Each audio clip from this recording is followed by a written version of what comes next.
Australia ने कभी भारत को ना ही राजनीतिक महत्व दिया और ना ही किसी अंतर्राष्ट्रीय मंच पर, ना ही ऑस्ट्रेलिया भारत का कोई बड़ा व्यापारिक साझेदार है, जबकि चीन ऑस्ट्रेलिया का सबसे बड़ा व्यापारिक साझेदार है। चीन बड़े पैमाने पर ऑस्ट्रेलिया को निर्यात करता है। अब चीन और ऑस्ट्रेलिया की ये दोस्ती बीते कल की बात हो जाएगी, क्योंकि कोरोना की वजह से नाराज ऑस्ट्रेलिया और चीन के बीच दरार आ गई है और इस दरार को भरने का काम किया है भारत ने। ऑस्ट्रेलिया खुलकर चीन के विरोध में है, जिसकी वजह से चीन ऑस्ट्रेलिया पर कई आर्थिक प्रतिबंध भी लगा चुका है, मगर इसका सीधा फायदा हो रहा है भारत को। अब इसकी शुरुआत भी हो चुकी है। हिंद प्रशांत क्षेत्र में चीन के खिलाफ मोर्चाबंदी और रक्षा सहयोग बढ़ाने के साथ एक दूसरे के सैन्य अड्डों का इस्तेमाल के लिए भारत और ऑस्ट्रेलिया के बीच बृहस्पतिवार को करार हुआ।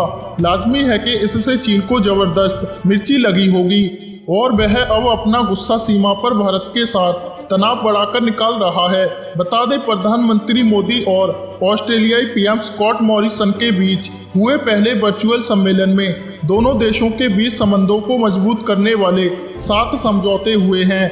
पीएम मोदी और मॉरिसन ने कोरोना महामारी, आपसी सहयोग और हिंद महासागर के मुद्दे पर चर्चा की। नए समझौते के बाद अब दोनों देशों की सेना हिंद प्रशांत क्षेत्र में एक दूसरे के ठिकानों का इस्तेमाल हथियारों की मरम्मत और आपूर्ति के लिए कर सकेंगी। इस करार के बाद अब भारत और ऑस्ट्रेलिया के जंगी जहाज और फाइटर जेट एक दूसरे के सैन्य अड्डों का इस्तेमाल कर सकेंगे।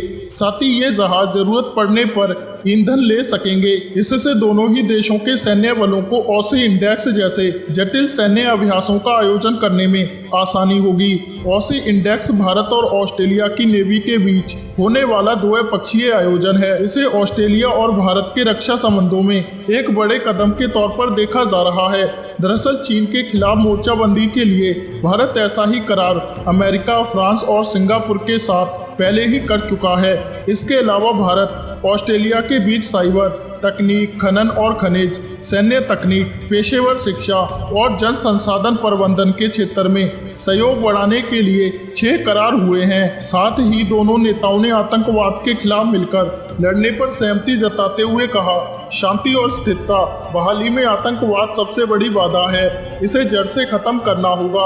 आतंकी गतिविधियों को किसी कीमत पर नजरअंदाज नहीं किया जा सकता।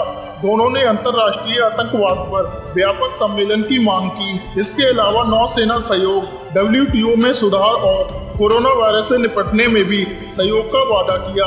बता दें, 2018-19 में भारत और ऑस्ट्रेलिया के बीच लगभग $21 अरब का कारोबार हुआ। अब इसके बढ़ने की उम्मीद है।